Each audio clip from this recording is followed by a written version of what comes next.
और 4.4 आज हम आपकी स्टार्ट करेंगे। तो थोड़ा सा बेसिक कॉन्सेप्ट लेके चलेंगे पहले, उसके बाद आगे बढ़ेंगे, ठीक है। तो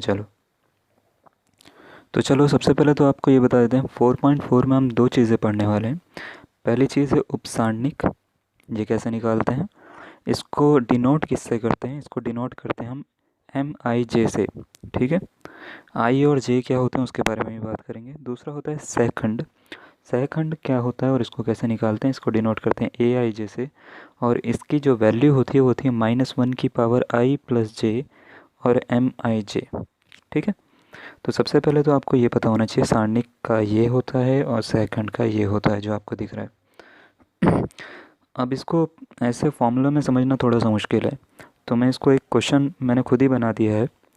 मान लेते हैं कि एक डिटर्मिनेंट यानी सारणिक है हमारे पास में ABCD। इसका मेरे को उपसारणिक भी निकालना है और सेकंड भी निकालना है। तो सबसे पहले तो उपसारणिक निकालना हम सीखते हैं। बहुत आसान सा तरीका है इसको निकालने का। देखो हमारे को क्या करना होता है, सबसे पहले MIJ का मतलब क्या होता है। IJ का मतलब ये होता है इसमें M11 M12 M13 M14 इस तरीके से हमारे को चारों के चारों का निकालना होता है। यानी आई जो डिनोट करता है, आई दिखाता है इस वाली पोजीशन को, पहली रो, और जे दिखाता है कॉलम को, पहला कॉलम। अगर ऐसा समझ में नहीं आया तो हम आपको इस तरीके से समझा देते हैं। मान लेते हैं M11 निकालना है, इसमें 4 एलिमेंट हैं, आप ध्यान से देखो तो हमारे को 4 ही निकालना है। 4 कौन कौन से, M11 12 21 22। निकालने का तरीका बड़ा आसान है। मान लेते हैं आपको M11 निकालना है, तो करना क्या है, पहली पोजीशन पे ये है, इसको और इसको छोड़ दो, बचा क्या, D। तो M11 की वैल्यू हो गई D। दोबारा से देखते हैं, M12 निकालना है।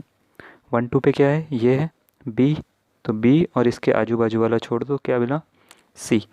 तो C हो गया M12। फिर आ जाते हैं M21 पे। M21 यानी ये वाला, इसको छोड़ो तो क्या मिला B, तो ये आ गया M22। M22 की अगर बात करें तो वो क्या आ जाएगा, बिल्कुल सही A आ जाएगा। इसको छोड़ेंगे तो A आ जाएगा। तो ये तो हो गया उपसारणिक निकालना। बड़ा आसान सा तरीका है, कोई इसमें ज़्यादा कुछ नहीं करना आपको, बस ऐसे करना है कि देखना है और उसके आजू बाजू में सब कुछ छोड़ देना है और वो आ जाएगा आपका। जैसे हमने पहले भी इसके वैल्यू निकालनी सीखी है, उसी तरीके का है। दूसरा होता है सेकंड।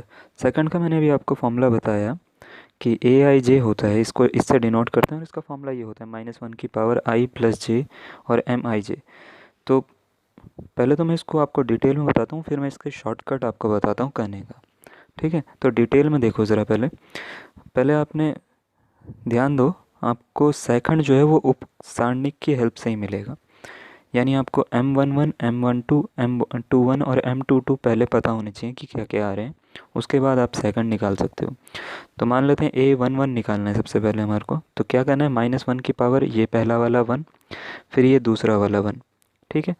और उसके बाद M11 यहाँ पे रख देंगे आप, यानी D, ठीक है। यानी ये दोनों पावर को ऐड करना है, जितनी भी पावर होंगी, जैसे 1 2 है तो 1+2 कर देना है, 2 1 है तो 2+1 कर देना है, 2 2 है तो 2+2 कर देना है। तो -1 की पावर अगर हम 1+1 करते हैं तो 2 पावर होती है, और 2 पावर का पता है आपको कि जब भी -1 की पावर 2 होती है तो आंसर प्लस में आता है, तो D इसका आंसर हो गया। A12 देख लेते हैं। A12 में क्या होगा, 1+2 होगा, तो यहाँ पे C है, तो क्योंकि -1 की पावर 3 हो जाएगी तो इसका आंसर आ जाएगा -C, ठीक है। इसी तरीके से यहाँ पे भी -1 की पावर जो है वो 3 होगी, और यहाँ पे लिखा हुआ है B, तो इसका आंसर आ गया -B। और लास्ट वाले में 4 पावर हो जाएगी, 2+2 4 पावर, यानी -1 की पावर 4 जब भी होती है तो वो उसका आंसर आ जाता है प्लस में, तो यानी A इसका आंसर होगा। तो ये तो हो गया इसका डायरेक्ट मेथड, ठीक है। तो डायरेक्ट मेथड बहुत आपको सोचना पड़ता है थोड़ा बहुत, बहुत आसान सी बात है। आपको जब भी इसको करना हो ना, तो आप ये वाला आंसर डायरेक्ट कैसे निकालोगे, इसको थोड़ा सा समझ में आना चाहिए आपको। करना कुछ नहीं है, यहाँ पे देखना है आपको सम और विषम संख्या, ठीक है। यानी सबसे पहले क्या लिखा हुआ है, A11, 1 और 1 को जोड़ के क्या आता है, 2। 2 क्या है, सम संख्या है, विषम सम संख्या है, तो सम संख्या होगा तो जो भी साइन यहाँ पे होगा वो चेंज नहीं होगा। D है तो D का D ही लिखा जाएगा।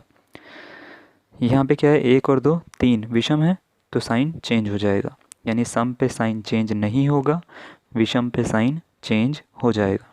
ठीक है, 2 1 है, 2 और 1 मिला के कितना बनता है 3, 3 फिर विषम है, फिर साइन चेंज हो जाएगा, यानी प्लस का भी है तो यहाँ पे आके माइनस का भी। उसके बाद 2 2 है अगर, तो फिर सम संख्या आ गई 2 और 2 4, तो इसका आंसर आ जाएगा बिना साइन चेंज हुए ए। तो बड़ा आसान सी बात है, मेरे को लगता है सीख गए होंगे आप।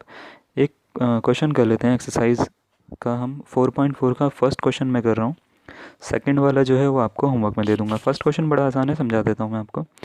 क्या निकालना है, M11 12 21 22, ये निकालना है। ध्यान से देखो, 2 इसको छोड़ा 1 1 के लिए क्या बचा 3, तो 3 ये M11 आ गया। फिर आ जाते हैं M12, 12 के लिए इसको छोड़ा क्या बचा 0, तो 0 इसका आंसर आ गया। M21 इसको छोड़ा फिर इसको छोड़ा -4 आ गया, और M22 इसी तरीके से 2 आ गया। अब A11 ध्यान से देखो, 1 1 है तो साइन चेंज नहीं होगा, यानी 3 ही आ जाएगा। A12 3 आ जाता है, इसका मतलब इसको जोड़ के साइन चेंज हो सकता था, लेकिन 0 में कोई साइन की ज़रूरत नहीं होती तो 0 ही लिख दिया। A21 अब यहाँ पे क्या है -4, तो इसका आंसर आना चाहिए +4, क्योंकि 2 और 1 3 हो गया विषम संख्या। A22 साइन चेंज नहीं होगा तो 2 का 2 ही लिखा जाएगा, यहाँ पे सीधा सा आंसर है। ठीक है, तो आपको ये पूरा का पूरा करने की ज़रूरत नहीं है, ये जो दिख रहा है ना, ये करने की बिल्कुल भी ज़रूरत नहीं है। आप सीधा सीधा आंसर इसका निकाल सकते हो, यानी 3 0 4 और 2, ये इसका आंसर निकालने का तरीका है। अब सेकंड क्वेश्चन मैं आपको खुद दे रहा हूँ, खुद करो, नहीं होता तो मुझे बताना। ठीक है, मैं आपको अब बताता हूँ 3x3 वाला कैसे होता है, ये बता देता हूँ थोड़ा सा। तो चलो ज़रा देखते हैं इसको। यहाँ पे कुछ चीज़ें हमारे को निकालनी होती है। 1 1 1 2 1 3, 2 1 2 2 2 3, कहाँ गया 2 3, और 3 1 3 2 और 3 3, ये सब निकालना है। मैं एक जो है वो मैंने इसको डिटेल में लिखा है, उसके बाद सारे मैंने एकदम से करके दिखाए हैं। पहले मैं दिखा देता हूँ कैसे करना है। M11 लिखा हुआ है तो पोजीशन क्या है, ये वाली, इसको छोड़ो, क्या मिला, बिल्कुल सही, 5 -1 1 और 2। इसको ज़रा सॉल्व करो जैसे नॉर्मल मैट्रिक्स को सॉल्व करते थे हम, डिटर्मिनेंट को ना, सारणिक को। 5 दूनी 10, 1 ही कम 1, और बीच में माइनस भी लगता है, याद होगा। तो 10 -1 10 + 1 यानी 11 हो गया। M12 देख लेते हैं। 12 में किस किस को छोड़ेंगे, 12 ये वाला है, ये जो 0 दिख रहा है, इसको और इसको छोड़ दिया, क्या मिला 3 दूनी 6, -0 ही कम 0, तो 6 -0 कितना मिल गया 6। M13 अब इसको देख लेते हैं, इसको छोड़ा तो क्या मिलेगा 3 ही कम 3 -0, तो 3 -0 हो गया 3। इसी तरीके से हमने क्या करा, M21 निकाल दिया, 2 2 निकाल दिया, और 2 3 भी निकाल दिया। ठीक है, 3 1 भी निकाल दिया, 3 2 भी निकाल दिया, 3 3 भी निकाल दिया। अब बात आती है सेकंड निकालने की। उपसारणिक तो आपने निकाल ली, सेकंड निकालने में थोड़ा सा ध्यान देना है, और ध्यान वही देना है कि साइन कब कब चेंज होगा। ठीक है, तो सबसे पहले हमारे को कहाँ तक, A11 से स्टार्ट करते हैं। ठीक है, A11 ध्यान से देखो, इन दोनों को जोड़ के क्या आता है, सम संख्या, साइन चेंज नहीं होगा, याद रखो। तो 11 था तो 11 का 11 ही उतर गया। ठीक है, A12 M12 कितना आया था 6, तो 1 और 2 मिला के कितना हो गया 3, विषम संख्या है तो -6 इसका आंसर आना चाहिए। देखो ये आ गया। ठीक है, A13 दोबारा से देख लेते हैं, 1 और 3 हो जाता है 4, सम संख्या है तो इसका साइन चेंज नहीं होगा, यानी आंसर आ गया 3, और यही इसका आंसर होगा। इसी तरीके से आप सारे के सारे, ये जितने भी हैं आप सारे के सारे निकाल दोगे। ठीक है, तो इसमें आंसर मैंने आपको पूरे लिख के दिए हैं, कहीं पे भी दिक्कत होती है तो पता लग जाएगा आपको। देखो ये पूरे आंसर दिख रहे हैं। ठीक है, इसका स्क्रीनशॉट ले लो या कुछ भी कर लो आप, तो आपको मिल जाएंगे ये सारे के सारे। समझ में आ गया। ठीक है, चलिए आगे बढ़ते हैं। अब हम क्या करते हैं, एक नए तरह के टॉपिक की बात कर रहे हैं कि अभी तक हमने जो डिटर्मिनेंट यानी सारणिक की वैल्यू निकालनी सीखी है वो बहुत तरीके से सीखी है। और इसमें हमने जब शुरुआत में तुम्हारे को बताया था, याद होगा, तो मैंने ये भी बताया था कि इस वाली पोजीशन को A11 कहते हैं, इस वाली पोजीशन को A12 कहते हैं, इसको कहते हैं A13, इसी तरीके से A21 A22 A23 3 1 3 2 3 3, इस तरीके से हम इसको बताते हैं। अब इसको निकालना भी सिखाया था मैंने, याद हो तो। कैसे सिखाया था कि अगर इसकी वैल्यू निकालनी है सारणिक की, तो इसको इसको छोड़ो तो 1, और इसकी मल्टीप्लाई करो, 1 एकम 1 माइनस 3। और मैंने ऐसे भी बताया था, याद होगा, प्लस माइनस प्लस, इस तरीके से करके चलता है ये।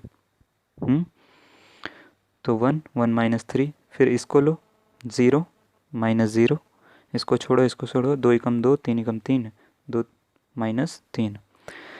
लास्ट में इस पे आ जाते हैं, 2 को छोड़ा इसको छोड़ा तो कितना मिला, 2 माइनस 1, 2 एकम 2 माइनस 1 मिल गया। सॉल्व कर लो इसको, तो ये आ गया -2, 0 को लिखने की ज़रूरत नहीं है, +2, तो आंसर आ गया इसका 0। अब समझाने की बात क्या थी, ये तो पुराना हो गया सब कुछ। हमने नया क्या सीखना है इसमें? देखो, नया कुछ इसमें इस तरीके से है कि ये एक तरह का फॉर्मूला है जो आपको शुरुआत में बताया नहीं गया। शुरुआत में आपको सीधा सारणिक, चैप्टर में सीधा सारणिक निकालनी सिखा दी, लेकिन आपको ये नहीं बताया गया कि एक फॉर्मूला भी है। ये एक बहुत इंपॉर्टेंट फॉर्मूला है और इसको बनाया जाता है सेकंड की हेल्प से। सेकंड मतलब A11, A12, A13, A21, A22, A33 and so on, जितने भी होते हैं वो, ठीक है ना। तो इसको बनाने का तरीका क्या है, मैं आपको समझाता हूँ। मान लेते हैं आपको ये बोला जाता है कि पहली पंक्ति दिख रहा है, पहली पंक्ति 102, इसके सापेक्ष आप इसको सॉल्व करो तो ये इसका आंसर है, ठीक है। अगर दूसरी पंक्ति के सापेक्ष बोल दिया तो कैसे करोगे? मान लेते हैं इसको लेना है, ऊपर और नीचे वाली को नहीं लेना, ठीक है। तो आपको नहीं पता कि यहाँ पे साइन क्या आएंगे, प्लस माइनस प्लस, ये तो मैंने बता दिया, बाकियों के साइन तो पता ही नहीं। तो अगर आपको साइन नहीं पता तो सॉल्व कैसे करोगे? ठीक है, तो इसके लिए देखो ये फॉर्मूला है। मान लेते हैं पहली पंक्ति के सापेक्ष कर रहे हैं, पहली पंक्ति में क्या लिखते थे हम, याद है, A11, A12, A13, ये याद रखना, ठीक है। तो चलो, पहली पंक्ति होती है A11 और इसके साथ में सेकंड का मल्टीप्लाई कर दो, कैपिटल A11, फिर प्लस लगाओ A12, capital A12, A13, capital A13। एक चीज़ कॉमन है, यहाँ पे 1 1 है तो यहाँ पे भी 1 1 है, 1 2 है तो 1 2 है, 1 3 है तो 1 3 है, ठीक है। तो करना कुछ नहीं है, ये A11 आप निकाल लो। मान लेते हैं आपको इसके सापेक्ष सॉल्व करना है, बहुत आसान सा तरीका, A11 निकाल लो, इसको छोड़ो, एक ही कम 1 माइनस 3, तो कितना मिला, -2। इसी तरीके से A12 निकाल लो, A13 निकाल लो, निकाल लिया हमने तो क्या मिला, -2 1 1, ये निकाल लिया। इसकी स्मॉल A11, A12, A13 से गुणा करके जोड़ दो, क्या है, 102। इन तीनों से आप गुणा करोगे, ज़रा करके देखो। 1 की -2 से गुणा करी, 0 की 1 से करी, 2 की 1 से करी, तो क्या आया, 2 एकम 2 माइनस का, 0 को लिखने की ज़रूरत नहीं है, 2 एकम 2 प्लस का। आंसर देखो बिल्कुल 0 ही आ गया दोबारा से। समझ में आया ये क्वेश्चन? चलिए, अब मैंने इतना लंबा आपको समझाया है तो ज़रूर इसके ऊपर कोई ना कोई क्वेश्चन भी आया होगा। तो नेक्स्ट क्वेश्चन जो है वो इसी के ऊपर है पूरा का पूरा, यानी क्वेश्चन नंबर 3। अब आपको पता है कि करना कैसे है, आपको फॉर्मूला बनाना आ गया। जो पंक्ति बोली जाएगी उस पंक्ति का नाम लिखोगे और उसके बगल में कैपिटल वाला नंबर लिख दोगे। जैसे A11 है तो कैपिटल A11 लिख दो, A12 है तो कैपिटल A12 लिख दो, 13 है तो 13 लिख दो, ठीक है। पंक्ति में भी लिखा जाता है, स्तंभ में भी लिखा जाता है, दोनों तरीके से कैसे भी लिख सकते हो। अभी तो ध्यान से देखो ज़रा, क्या बोला है क्वेश्चन में, दूसरी पंक्ति के अवयवों के सेकंडों का प्रयोग करके मान ज्ञात कीजिए इसका। यानी कौन सी पंक्ति लेनी है, दूसरी, ये वाली 201 को। सबसे पहले इसके लिए आपको निकालना पड़ेगा 21, 22 और 23, यानी कैपिटल A21, A22, A23। चलो निकालो। सबसे पहले इसको छोड़ा, क्या मिला, 3 8 2 3, ये मिला। सॉल्व करो इसको, -7 आएगा, लेकिन 2 और 1 3 होता है तो साइन चेंज होके प्लस का 7 बन गया। A22, ठीक है, 22, इसको छोड़ा, क्या मिला, 5 3 1 8 मिल गया। 5 3 15 -8 कितना मिला, 7।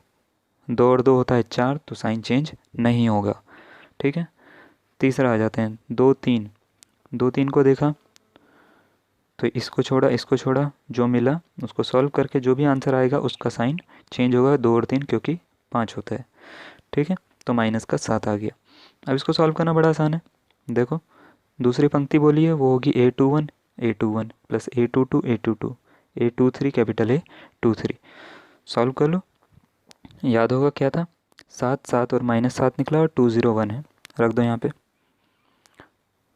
2 0 1 लिख दिया, 7 7 और -7 से इसकी सबकी एक एक करके गुणा कर दी। 2 सत्ते हो गया 14, 0 को लिखने की ज़रूरत नहीं है, यहाँ पे लिख दिया 0। 7 एकम 7, 14 में से 7 गए तो इसका आंसर आ गया 7। तो चलो ये वाली वीडियो हम पूरी करते हैं यहीं पर ही ख़त्म। नेक्स्ट क्वेश्चन जो है थोड़ा सा लेंदी है, तो मैं नेक्स्ट वीडियो में बताता हूँ आपको।